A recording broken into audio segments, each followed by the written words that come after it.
माननीय विश्वंभरजी, असीमजी, आपल्या महाविकास आघाडीचे सर्व मान्यवर नेते आणि जमलेल्या माझ्या तमाम देशभक्त बांधवांनो, भगिनींनो आणि मातांनो, बऱ्याच वर्षांनंतर जळगावमध्ये आलेलो आहे. तसा जळगाव जिल्हा हा शिवसेनेचा बालेकिल्ला आहेच. काही जणांनी टकरा देण्याचा प्रयत्न केला. टकरा देण्याचा उपयोग असा झाला की सुरुवातीला जेवढी शिवसेना मजबूत होती त्याच्या 10 पटीने आणखीन मजबूत झाली. आणि एक वैशिष्ट्य सांगतो, आता आपला करणदादा उमेदवार आहेत आणि करणदादा तुम्ही या आणि तुमचे काका कुठे आहेत? हे वैशिष्ट्य आहे की शिवसेना काका पुतण्याला एकत्र आणते.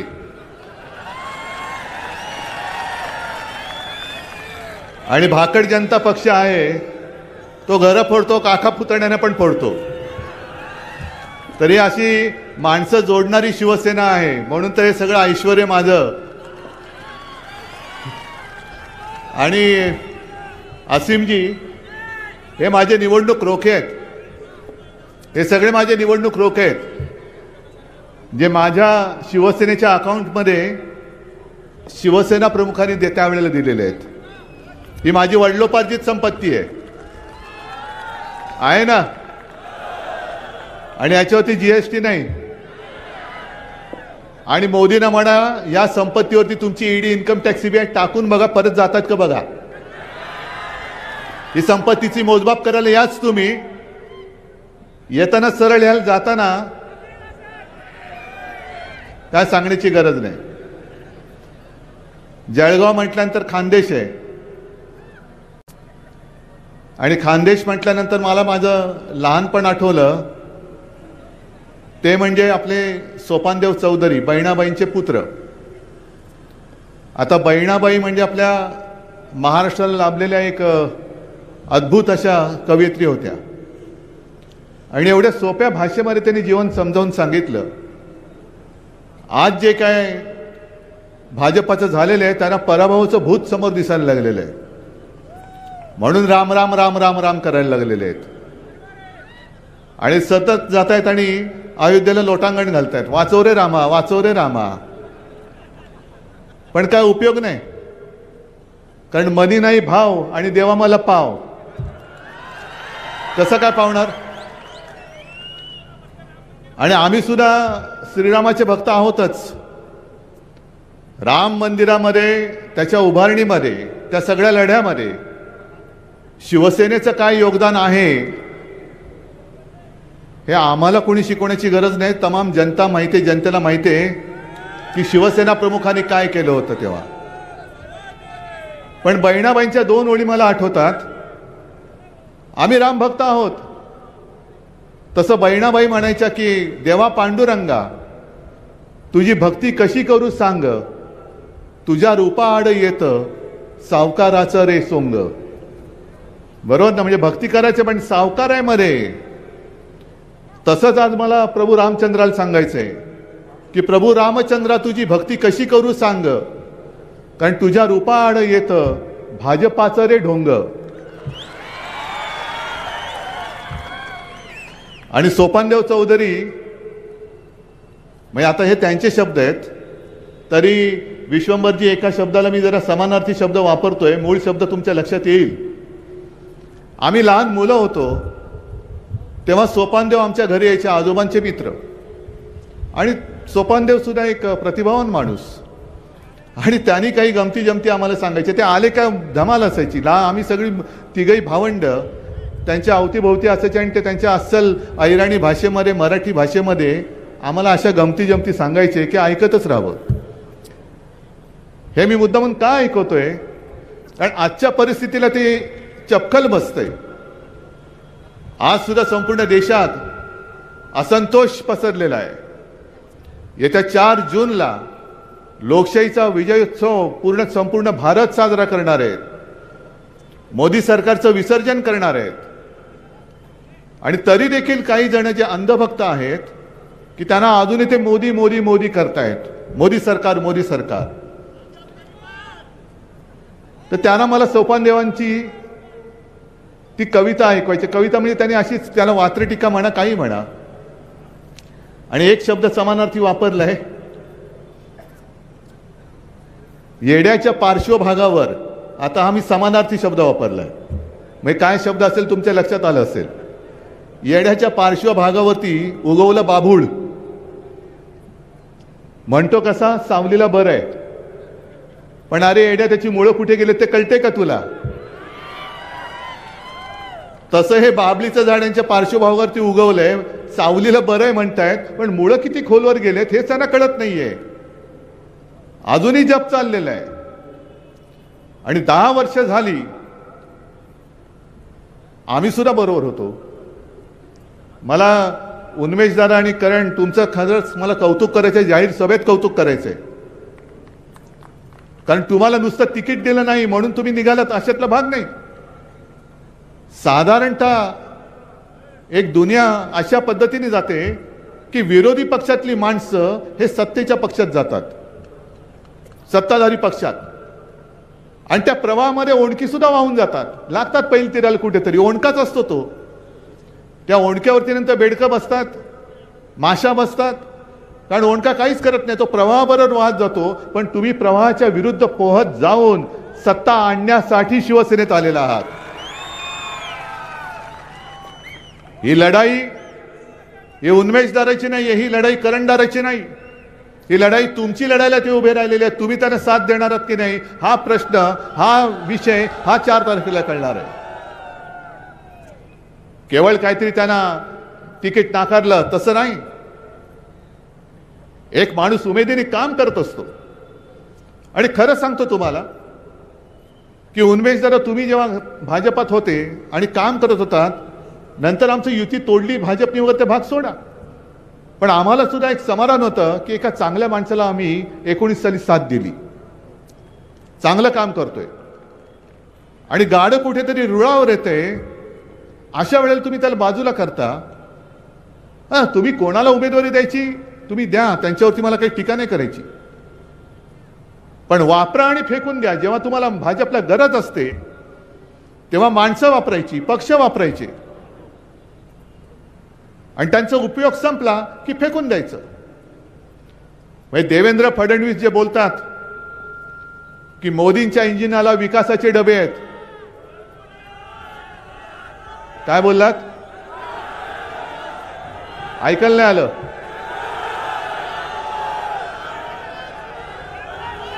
बरं, कळलं ना तुम्हाला? ठीक आहे. देवेंद्र फडणवीस जे बोलतायत की मोदींच्या इंजिनाला विकासाचे डबे आहेत. अहो देवेंद्रजी, डबे विकासाचे तुम्हाला वाटत असतील, पण त्याला भ्रष्टाचाराची चाकं लागलेत. त्याचं काय? चाकं भ्रष्टाचाराची आहेत. म्हणजे मी अनेकदा बोलतोय की 14 साली आणि 19 साली आम्हाला सुद्धा अभिमान वाटतो, अरे काय पंतप्रधान आहे हो, काय माणूस आहे. 56 इंचांची छाती, कपडे कुठून शिवत असतील देव जाणे. आणि काय रुबाब, एक अकेला सब पे भारी, आणि सोबत सगळे भ्रष्टाचारी, सोबत सगळे भ्रष्टाचारी. म्हणजे आता भाजपचा पक्ष राहिलेलाच नाहीये. भाजप हा पूर्वीसारखा राहिलेलाच नाहीये. उगाच हे उन्मेष दादा वगैरे सगळे भाजपा सोडून का शिवसेनेत आले? कारण एक तर भारतीय जनता पक्षाने महाराष्ट्रामध्ये जे गद्दारीचं राजकारण सुरू केलं ते म्हणजे हिंदुत्व नाहीये, अजिबात नाहीये. मोदीजी, तुम्ही आमच्या शिवछत्रपतींच्या पवित्र भगव्याला गद्दारीचा कलंक लावलात. आजपर्यंत महाराष्ट्राने तुम्हाला 40 पेक्षा जास्त जागा देऊन दिल्लीच्या तख्तावरती बसवलं होतं. तुम्ही गद्दारी उद्धव ठाकरेशी नाही केलीत, तुम्ही गद्दारी फक्त शिवसेनेशी नाही केलीत, तुम्हाला भरघोस आशीर्वाद देणाऱ्या महाराष्ट्राची तुम्ही गद्दारी केलेली आहात. 50 खोके एकदम ओके, हे लहान पोर सुद्धा का ओरडते? आज शेतकरी, इकडे सुद्धा शेतकरी आलेत ना रे, आलेत. मग आता तुमची हालत काय आहे? आज मोदी संपूर्ण राज्यभर फिरतात, आज सुद्धा कुठेतरी नगरला होते. का पाळी आली तुम्हाला? जेव्हा शिवसेना तुमच्या सोबत होती तेव्हा एवढ्या सभा मोदीजी तुम्हाला महाराष्ट्रात कधी घेण्याची गरज नव्हती लागली. पण आज तुम्ही शिवसेना फोडलीत, राष्ट्रवादी फोडलीत. अरे फोडली म्हणजे काय फोडलं तुम्ही? मोठी केलेली माणसं तुम्ही फोडलीत, पण ज्यांनी मोठी केली ती सगळी छोटी माणसं माझ्यासोबत मोठ्या ताकदीने उभी आहेत. आणि चाणक्य तुम्ही जे म्हणता, ज्या चाणक्याला तुम्ही मानता, त्या चाणक्यानेच लिहून ठेवलेलं आहे की शत्रू कितीही बलवान असेल तरी जेव्हा अनेक छोटी माणसं एकत्र येतात तेव्हा त्या बलवान शत्रूचा पराभव हा निश्चित असतो. आणि तो पराभव महाराष्ट्र तुम्हाला आज करून दाखवेल. तुमचा महाराष्ट्र एकटा पुरेसा आहे. 48 मध्ये जागा किती येणार? 48च्या 48 येणार. का नाही येणार? आपण त्यांच्या सोबत होतो तेव्हा 40 पेक्षा अधिक जागा या एकट्या महाराष्ट्राने जर त्यांना दिल्या असतील तर 48 जागा महाराष्ट्राने त्यांच्या कमी केल्यानंतर यांचं घोडं नाही खेचर हे दिल्लीत पोहोचतं कसं तेच मी यावेळेला बघतो.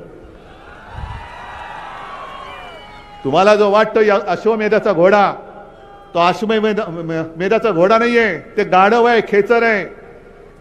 आणि आज तुमच्याकडे सत्ता आहे म्हणून तुम्ही त्याच्यावरती स्वार झाला असाल. पण 4 तारखेला जेव्हा ही जनता तुमची जागा दाखवेल तेव्हा हीच खेचरं तुम्हाला लाथा मारायला सुरुवात केल्याशिवाय राहणार नाही.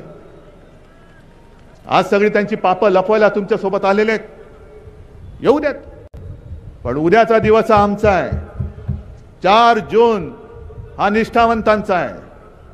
4 जून हा लोकशाहीच्या विजयाचा आहे. आणि तुमचा जो काही भेदभाव चाललेला आहे, तुम्ही देशाचे पंतप्रधान आहात, आमचा गुजरात बद्दल काही वैर आहे अशातला भाग नाही. गुजरात सुद्धा आमचाच आहे. आणि आज सर्वांच्या समोर सांगतो की उद्या इंडिया आघाडीचं सरकार आल्यानंतर गुजरातचं जे हक्काचं असेल ते आम्ही गुजरातला दिल्याशिवाय राहणार नाही, हे माझं जाहीर वचन आहे. पण गुजरातला देत असताना तुम्ही माझ्या महाराष्ट्राच्या हक्काचा तोंडातला घास काढून जो गुजरातला भरवताय तो हात आम्ही जागेवर ठेवणार नाही, अजिबात नाही. महाराष्ट्र आपला हक्क तिकडे सोडणार नाही.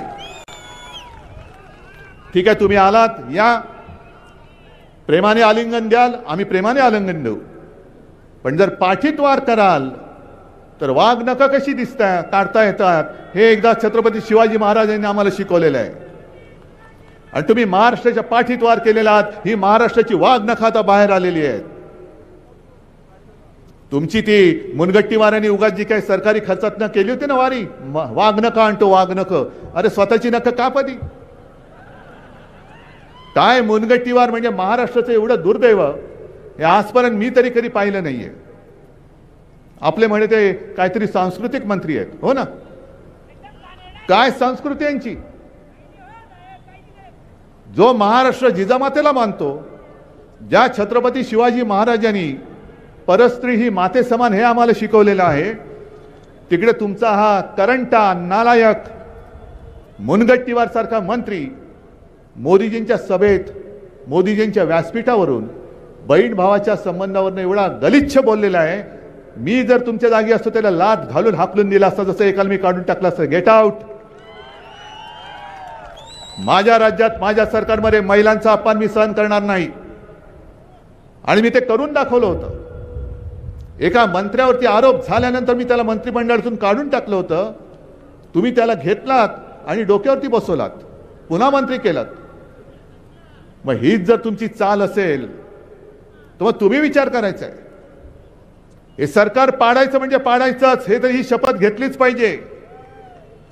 पण एक विचार करून बघा, समजा असं धरून चला की दुर्दैवाने मोदी सरकार परत आलं तर कर्नाटकामधला तो पळून गेलेला प्रज्वल रेवण्णा, ऐकलत ना नाव? काय त्याचे प्रताप? बलात्कारी माणूस, महिलांना छळणारा माणूस, त्यांचे व्हिडिओ काढणारा माणूस. आज परिस्थिती अशी आहे की त्याच्या विभागामधल्या सगळ्या महिला आणि सगळे पुरुष हे सगळे असे भयभीत झाले. कोण कोणाबरोबर संबंध हेच कळत नाही. अनेक महिला घरदार सोडून गेलेल्या आहेत आणि प्रज्वल रेवण्णा पळून गेला. मोदींनी स्वतः सभेमध्ये सांगितलंय या प्रज्वल रेवण्णाला मत म्हणजे मला म्हणजे मोदींना मत. मग हे जर का जाहीर सभेतलं त्यांचं भाषण असेल आणि समजा मोदी सरकार परत आलं आणि प्रज्वल रेवण्णा तुमचे महिला आणि बाल कल्याण मंत्री झाले देशाचे, तर काय होईल? चालतील तुम्हाला? ही भाजपची संस्कृती म्हणजे हिंदुत्व नाहीये. भाजपचा विचार म्हणजे देशाची घटना नाहीये. यांचे जे नड्डा बोलले प्रदेशाध्यक्ष आपलं पक्षाध्यक्ष की देशामध्ये एकच पक्ष शिल्लक राहील, केवढा घातक विचार आहे. हे सगळे जे आहेत संघवाले हे स्वातंत्र्यानंतर काही काळ तिरंगा झेंडा सुद्धा त्यांच्या कार्यालयावरती फडकत नव्हते. मग त्यांची ती जी काय घोषणा होती, एक विधान एक निशाण एक प्रधान, त्यांना तेच करायचंय. एक निशाण म्हणजे भाजपचा फडका नाही, तो माझ्या भारत मातेचा तिरंगा झेंडा आहे. एक विधान म्हणजे तुमच्या बुरसटलेल्या गोमूत्रधाऱ्यांनी लिहिलेलं विधान नसेल, तर ते महामानव डॉक्टर बाबासाहेब आंबेडकरांनी लिहिलेली घटना आणि ते संविधान असेल. आणि एक प्रधान म्हणजे मोदीजी नाही, 140 कोटी जनतेमधला कोणी जो जनता ठरवेल तो प्रधान असेल. कारण देशाला 75 वर्ष होऊन गेली. पंतप्रधान पद मुख्यमंत्री पद हे कायम असतं, त्याच्यावरती लोक येतात बसतात, त्यांचा काळ झाल्यानंतर जसं जर तुम्ही गद्दारी नाही केली तर कार्यकाल पूर्ण होतो. पण याच्यानंतर कोण, त्याच्यानंतर कोण, काय कोणा वाचून कोणाचं अडत नाहीये. आणि यांना 400 पार जे करायचंय ते 400 पार एवढ्यासाठीच करायचंय की तिथे सुद्धा महाराष्ट्राबद्दलचा आकस आहे. आकस एवढ्यासाठी आहे की घटना हे संविधान कोणी लिहिलं? डॉक्टर बाबासाहेब आंबेडकर, महामानव डॉक्टर बाबासाहेब आंबेडकर. अरे महाराष्ट्राचा सुपुत्र, आणि तो सुद्धा एका दलित कुटुंबात जन्मलेला माणूस एवढा बुद्धिमान असू शकतो आणि त्यांनी लिहिलेली घटना ही आम्ही पाळायची. हे या गोमूत्रधाऱ्यांना परवडत नाही. हे गोमूत्रधारी बुरसटलेले विचारांचे आहेत, म्हणून त्यांना ती घटना बदलायची. आणि मी प्रत्येक वेळेला जो इशारा देतो तोच पुन्हा तुमच्या सगळ्यांच्या साक्षीने देतोय की तुम्ही घटना बदलण्याचा प्रयत्न करून बघा. संपूर्ण देश पेटून उठल्याशिवाय राहणार नाही. करून बघा प्रयत्न. तुमचा आकस आकस आकस म्हणजे किती आकस ठेवायचा? जणू काही देशासमोरचे सगळे प्रश्न संपलेत. मणिपूर 1 वर्ष झालं अजूनही अशांत आहे, पण यांच्या ढोलक्या कशा वाजतात? रशिया आणि युक्रेन मधलं जे काही युद्ध आहे, वॉर रुकवा दी पप्पा, वाट लगा दी पप्पा. कसलं वॉर रुकवा दी? महाराष्ट्र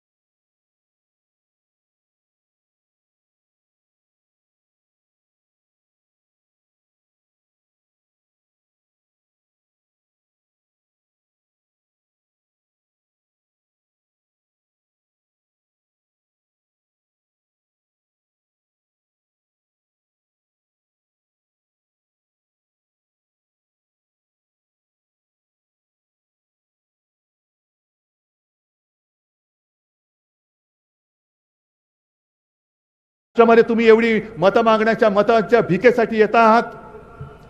एकदा तरी मोदीजी पंतप्रधान म्हणून तुम्ही मणिपूरमध्ये त्या हिंसाचारानंतर का गेला नाहीत? तुम्ही समुद्राच्या तळाशी द्वारका म्हणून गेलात. एकदा तरी माझ्या आई तुळजाभवानीच्या मंदिरामध्ये तुळजापूरला का गेला नाहीत? तुम्ही जय श्रीराम म्हणायचं आम्ही ऐकतो, आम्ही सुद्धा म्हणतो, पण आम्ही मात्र जय भवानी जय शिवाजी म्हटल्यानंतर लगेच तुमचा जो घरगडी आहे निवडणूक आयोग तो आम्हाला नोटीस देतो. जय भवानी शब्द काढा. नाही काढत, काय उखडायचं ते उखाड. वाटेल ते वेडेवाकडे कायदे आम्ही मान्य करू शकत नाही. जय भवानी जय शिवाजी हा आमचा आत्मा आहे, आणि आमचा आत्मा निवडणूक आयोगाची हिंमत असेल तर त्यांनी त्याला सुद्धा हात लावून बघावं. काय आग आहे ही! मशाल नुसती निशाणी म्हणून नाही घेतलेली, ही आमच्या स्वाभिमानाची धगधगती आग आहे. त्या आगीशी खेळू नका, त्या आगीशी खेळू नका. गेल्या 10 वर्षामध्ये तुम्ही शेतकऱ्यांना जी काय भूलतापा दिली होत्या, कोपराला गुळ लावून ठेवलात. कांदा उत्पादक शेतकऱ्यांनी काय तुमचं घोडं मारले? महाराष्ट्राच्या कांदा उत्पादकांनी तुमचं काय घोडं मारले? गुजरातच्या कांद्याला तुम्ही निर्यात उठवून टाकली आणि अजूनही कांदा उत्पादकांनो इकडे आला असेल तर सांगा की तुमची निर्यात बंदी उठले का? मग त्याच्यावरती तुम्ही अजूनही काही बोलायला तयार नाहीत. शेतकऱ्याला भले तुम्ही वर्षाला 6,000 रुपये देत असाल, मिळाले असतील ना रे तुम्हाला काही लोकांना, काय ती सन्मान योजना वर्षाला 6,000 देतात आणि तुमच्या खतावरती, बी बियाणावरती, कृषी पंपावरती, शेततळ्याच्या प्लास्टिकवरती, वायरवरती किती जीएसटी लावतात? साधारणतः 5 ते 18%. म्हणजे खतावरचा जीएसटी त्यांनी मी आता ऐकलं की 18%वरनं 5% केला. बरोबर आहे. मग खत जर तुम्ही 1 लाखाचं घेतलं, खताचे भाव तर वाढलेच, पण खत जर 1 लाखाचं घेतलं तर जीएसटी किती गेला? 18,000. आणि तुम्हाला भीक म्हणून किती देतात? या सन्मान तुमचा लुटायचं तुम्हाला आणि भीक म्हणून 6,000 द्यायचे. बरं, खताच्या किमती वाढल्या या तर आहेच, पण आणखीन एक माझा प्रश्न आहे की मध्यंतरी देवेंद्र फडणवीस जे बोलले की मोदीजींनी लस शोधली, म्हणे मोदीजींनी लस शोधली. नाही, हरकत नाही, चला मी मानलं मोदीजींनी लस शोधली म्हणून तुम्ही लसीकरणाच्या त्या सर्टिफिकेटवरती मोदीजींचा फोटो लावलात. मग खताच्या पिशवीवरती मोदींचा फोटो का? त्या खताच्या पिशवीवरती बैलाचा फोटो छापायला पाहिजे. कारण जर का लस मोदींनी शोधली तर मोदींचा फोटो ठीक आहे, पण खताचं काय? देशभर जो काय खत पुरवठा होतो तो कोण करतं? आणि त्याच्यावरती तुम्ही यांचा फोटो. म्हणजे सगळं काही ओरबाडायचं आणि एक सुद्धा तुम्ही वचन काही दिलेलं नाहीये. शेतकऱ्याचं उत्पन्न दुप्पट करीन, पावपट तरी वाढलं का? बरं, दुसरा प्रश्न तुम्हाला विचारतो, सांगतो येतो त्याच्यावरती पण येतो, पण शेतकऱ्यांना मी विचारतोय, महाविकास आघाडीचं सरकार असताना मी मुख्यमंत्री होतो, 2 लाखापर्यंत पीक कर्ज माफ किंवा मुक्त तुम्हाला केलं होतं, तुम्हाला मिळालं होतं की नव्हतं? मिळालं होतं ना? किती अटी होत्या? काय होत्या अटी? 2. एकदा फक्त अंगठा उठवलं की तुमच्या खात्यात पैसे येत होते. म्हणजे तुमच्या अंगठ्यावरती मी तुम्हाला कर्जमुक्त केलं, करून दाखवलं होतं. हे तुम्हाला नुसते अंगठे दाखवतायत तरी सुद्धा तुम्ही त्याला मत देणार? आणि तुम्ही कापसाच्या भावाबद्दल बोललात. पहिला कापूस ठेवता कुठे हो तुम्ही सांगा? आहे कापूस ठेवायला जागा आहे? मी सोशल मीडियावरती बघितले, कदाचित तो शेतकरी दादा इकडे आला पण असेल, की कापूस ठेवायला जागा नाहीये, घरामध्ये कापूस ठेवलाय, अंगाला खास सुटले, करायचं का या कापसाची? तुम्हाला सगळ्या शेतकरी दादांना सांगतो की अरे तुम्ही तुमच्या कष्टाचा कापूस ठेवलाय, त्या कापसाची खास तुमच्या अंगाला येते, पण त्यांना सत्तेची जी काय खाज येते ती खाज आता तुम्हाला भागवावी लागेल. कारण खुर्चीत बसून बसून खुर्चीतला कापूस बाहेर आलाय, पण यांची सत्तेची जी काय हाव आहे तीच संपत नाहीये. कापसाला भाव नाही, सोयाबीनला भाव नाही, कांद्याला निर्यात बंदी अजून उठत नाही. किती उद्योगधंदे किती आले इकडे. जळगावकरांना मी विचारतोय, दरवर्षी 2 कोटी रोजगार हे मोदी सरकार तुम्हाला देणार होतं. एकाला तरी दिलं असेल तरी सांगा, एकाला तरी दिलं असेल तर सांगा, मी माझं भाषण इकडे थांबवतो. म्हणजे मग यांनी केलं काय? अहो विश्वंभरजी, मला एका प्रश्नाचं उत्तर पाहिजे. हे सगळे भाजपवाले बेंबीच्या देठापासून जे ओरडतात ना, भारत माता की, बरोबर ना? मग ती भारत माता नेमकी यांची आहे तरी कुठे? मणिपूरमध्ये महिलांवरती अत्याचार झाले, ती काय भारत माता नाहीये? काश्मीरमध्ये काल परवा सुद्धा दहशतवाद्यांचा हल्ला झाला, अजूनही काश्मीरी पंडित काश्मीरमध्ये परतू शकत नाही, ती माझी भारत माता नाही? इथे माझे शेतकरी हवालदिल झालेत, आत्महत्या होत आहेत, ते काय माझे भारत माता नाहीये? बेकार तरुण तांडेच्या तांडे फिरतायत, ती भारत माता नाहीये? महिलांवरती अत्याचार वाढतायत, जे अत्याचार करतायत त्यांना तुम्ही सुरक्षा देताय, कोणाला सुरक्षा देताय? मग भारत माता की जय बोलू नका. भारत माता की जय बोलण्याचा अधिकार भारतीय जनता पक्ष आणि मोदीजी तुम्हाला सुद्धा नाही. कारण संपूर्ण भारत माता आज आक्रोश करते आणि तो आक्रोश तुमच्या कानावरती पडत नसेल तर तुमच्या घोषणाला काही अर्थ नाहीये. तुम्ही भारत माता की जय बोलू नका, अजिबात बोलू नका. आज तुमच्याकडे काही प्रश्न शिल्लक राहिलेले नाहीत, म्हणजे उत्तरं नाहीयेत, प्रश्न आहेत. 4 दिवसापूर्वी अमित शहा कोकणमध्ये येऊन गेले. आणि मला आव्हान देऊन गेले, हिम्मत असेल तर राम मंदिर बद्दल बोला, हिम्मत असेल तर काश्मीरच्या 370 कलम बद्दल बोला. मी अमित शहाना सांगतो, मी सगळ्यावरती बोलायला तयार आहे. बाजूबाजूला बसून बोलू आपण, चला तुम्ही सावरकर पाहिजे तर मी सावरकरांवरती बोलायला तयार आहे. राम मंदिरावरती बोलायचं आहे, मी राम मंदिरावरती बोलायला तयार आहे. पण अमित शहाजी, तुमच्यामध्ये जर हिम्मत असेल तर माझ्या या जनतेच्या प्रश्नाबद्दल बोलून दाखवा. द्या, माझ्या जनतेच्या प्रश्नाला उत्तर द्या.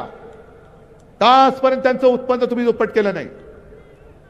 कोणाच्या खात्यामध्ये 15 लाख आले? आणि भाजपच्या खात्यात किती आले? 8,000 10,000 कोटी. मग एवढा सगळा भ्रष्टाचार तुम्ही ओरबाडून संपूर्ण खाताय, ओरपून खाताय आणि आमच्याकडे मोठं दाखवताय. काय मोदीची गॅरंटी? काय मोदी की गॅरंटी? इकडे सुद्धा मी बघितलं, मोदी की गॅरंटी. मोदी की गॅरंटी एकच आहे, तू खायचं तेवढं खा, भाजपा ते कुछ नहीं होगा मेरी गॅरंटी आहे. ही मोदींची गॅरंटी आहे. आणि तुम्ही आता ठरवायचंय. मी तुम्हाला शेतकऱ्यांना कर्जमुक्त करून दाखवलेलं आहे. मी 10 रुपयामध्ये शिवभोजन देऊन दाखवलेलं आहे. अनेक कामं मी 2.5 वर्षाच्या काळात करून दाखवलेली आहे. मग तुम्हाला मोदी की गॅरंटी जास्त विश्वासार्ह आहे की उद्धव ठाकरेचं वचन, हे तुम्हाला जास्त महत्वाचं आहे? मग मी तुम्हाला जे काही वचन देतोय, इंडिया आघाडीचं सरकार तर येणारच, आणावंच लागेल. आणि हे इंडिया आघाडीचं सरकार माझ्यासाठी नाही किंवा करंडाला किंवा आपले रावरची जागा जिंकण्यासाठी नाही, हे तुमच्यासाठी, तुमच्या भवितव्यासाठी. कारण जर का दुर्दैवाने पुन्हा हुकुमशाही आपल्या राज्यात, या आपल्या देशात आली तर तुमची मुलं बाळं विचारतील, अहो आम्हाला मतदानाचा अधिकार नव्हता, तुम्हाला होता, तुम्ही का हा असा करंट आमचा विश्वासघात केला? का तुम्ही याला परत निवडून दिलात? का आम्हाला गुलामगिरीत ढकललं? आहे उत्तर द्यायला जागा असेल तुम्हाला? उद्या तुमच्या सगळ्यांचा नातू, नात, मुलगा जर उभा राहिला 5-10 वर्षानंतर तुमच्या समोर, बाबा, आजोबा, काका, मामा, अहो मी तर लहान होतो, मला मतदानाचा अधिकार नव्हता, कळत होतं पण मी काय करू शकत नव्हतो. अरे तुम्ही तर करते करविते होता, तुम्हाला कळत होतं, दिसत होता, भोगत होतात. मग तुम्ही का माझं हे असं नशीब फोडलं? का हुकुमशाला निवडून दिलात? का मला गुलाम बनवलात? आणि लोकमान्य टिळकांचं जे वाक्य आहे, जे त्यांनी भर कोर्टात इंग्रज सरकारला, त्या न्यायाधीशाला सुनावलं होतं, स्वराज्य हा माझा जन्मसिद्ध हक्क आहे आणि तो मी मिळवणारच.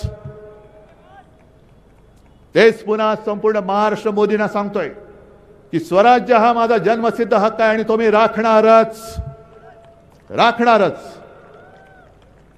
आज सांगायला काही कामं नाही आहे म्हणून तुम्ही ज्या जाहिराती करताय, हिंदू मुसलमानांमध्ये झगडे, तुमच्या मताने कुठे जल्लोष व्हायला पाहिजे, हिंदुस्थानात की पाकिस्तानात? काय आमचं नातं पाकिस्तानशी आहे? उलट कदाचित मोदी जिंकले तर पाकिस्तानात नक्की जल्लोष येईल. कारण पाकिस्तानला वाटेल, अरे आपने नवाज शरीफ भाई का केक खाने वाला वापस आ गया. न बोलवता तुम्ही मान न मान मैं तेरा मेहमान म्हणून तुम्ही नवाज शरीफच्या वाढदिवसाच्या केक खायला त्या पार्टीला गेला होता.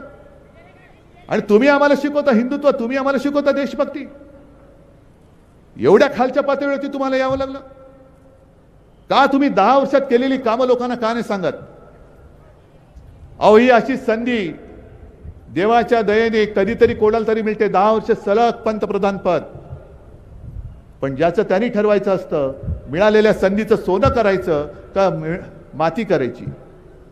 जर तुम्ही सोनं केलं असतं तर तुम्हाला एवढ्या सभा घेण्याची गरजच लागली नसती. आणि जर मोदीजी तुम्हाला वाटत असेल की भरपूर सभा घेतल्या म्हणजे महाराष्ट्र पुन्हा एकदा फसेल, असं नाहीये. महाराष्ट्र भोळा आहे, महाराष्ट्र भाबडा आहे, पण महाराष्ट्र हा स्वाभिमानी आहे. महाराष्ट्र कणखर आहे.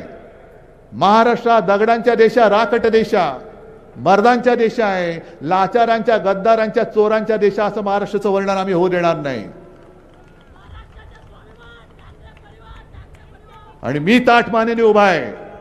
अरे भले माझं झालं, मानेचं ऑपरेशन झालं तरी मी झुकायला तयार नाही. मी ताठ मानेने उभा आहे. तुम्ही माझी साथ देणार आहात की नाही? मी सुद्धा सगळ्या गोष्टी सहन करून मला बघवत नाहीये. मी गेलो असतो मोदींसोबत, काय झालं असतं? पण पुन्हा तेच, उद्या कोणी मला विचारलं असतं की अरे गाढवा तुला कळत नव्हतं काय चाललंय? तुझा महाराष्ट्र तुझ्या डोळ्यात देखत लुटला जात होता. छत्रपती शिवाजी महाराजांनी सुरत लुटली होती स्वराज्यासाठी, आणि दोन सुरतीची माणसं छत्रपतींचं महाराष्ट्र लुटतायत, आणि तरी आम्ही नेबलटासारखं तलवार मॅन करून खाली मान घालून बसायचं. मग छत्रपतींचा आदर्श तो काय घ्यायचा? छत्रपतींचा जय जयकार का करायचा? जो या महाराष्ट्राचा सिंह त्या आग्र्याला जाऊन औरंगजेबासमोर झुकला नव्हता, तो महाराष्ट्र छत्रपती शिवाजी महाराज सुद्धा बघत असतील, अरे तो माझा महाराष्ट्र आज सुद्धा ताठ मानेने उभा राहतोय का गुडघ्यावरती झुकतोय? आम्ही दिल्लीकरांना गुडघ्यावरती आणतोय, पण महाराज आम्ही शपथ घेतलेली आहे, तुमचा स्वाभिमान तुमचं नाव त्याला आम्ही कलंक लागू देणार नाही. आम्ही मोडणार तर नाहीच, पण जे महाराष्ट्रावरती चालून येतील त्यांना मोडून टाकल्याशिवाय आम्ही राहणार नाही, ही शपथ घेऊन आम्ही मैदानात उतरलेलो आहे. आणि म्हणूनच जो वचननामा शिवसेनेने दिलेला आहे, जो वचननामा शिवसेनेने दिलेला आहे, त्यातलं पहिलं वचन आहे, पुन्हा एकदा महाराष्ट्राचं लुटलं गेलेलं वैभव मी शिवरायाच्या शपथ घेऊन सांगतोय, ते महाराष्ट्रात मी पुन्हा आणून दाखवल्याशिवाय राहणार नाही. जेवढे उद्योग धंदे तुम्ही महाराष्ट्रातून नेले, वित्तीय केंद्र नेलं, गुजरातला नेलं, बल्क ड्रग पार्क गुजरातला नेला, मेडिकल डिव्हाइस पार्क गुजरातला नेला, वेदांता फॉक्सकॉन गुजरातला नेला, डायमंड मार्केट गुजरातला नेला, हे सगळे जे काय आहे हे महाराष्ट्राची झालेली लोट, त्याची व्याजासकट वसुली करून मी पुन्हा महाराष्ट्राला दिल्याशिवाय राहणार नाही. आणि शेतकऱ्यांना तुमचा जो काय हमी भाव आहे त्यावेळेला मी तुम्हाला देऊन दाखवला होता, तो तुमचा हमी भाव इंडिया आघाडीचं सरकार आल्यानंतर मी तुम्हाला देऊन दाखवल्याशिवाय राहणार नाही. आणखीन एक माझा एक प्रयत्न आहे की तुमच्या खतावरती बी बियाणं कीटकनाशक याच्यावरती जो जीएसटी आहे तो जीएसटी मी माफ करून दाखवल्याशिवाय राहणार नाही. अगदी छोटे व्यापारी सुद्धा जे आहेत ज्यांना जीएसटीचा छळ होतोय, कर दहशतवाद, जरा कुठेतरी एखादा हप्ता चुकला की उचलतात आणि तुरुंगात टाकतात. मग काय सुरू होतं? चंदा दो आणि धंदा लो. त्यांना सुद्धा छोट्या व्यापाऱ्यांना सुद्धा सांगतोय, तुम्ही सुद्धा भले आला असाल गुजरातमधून, पण वर्षानुवर्ष इकडे राहतायत, मोदी तसे वागले म्हणून उद्धव ठाकरे तसा नाही वागणार. तुम्हाला सुद्धा त्या जीएसटी मध्ये ती जी काही पद्धती आहे त्याच्यामध्ये सुद्धा आमूलाग्र बदल करून सगळ्यांचे जीवन आनंदी कसं होईल याच्याकडे आमचं लक्ष असेल.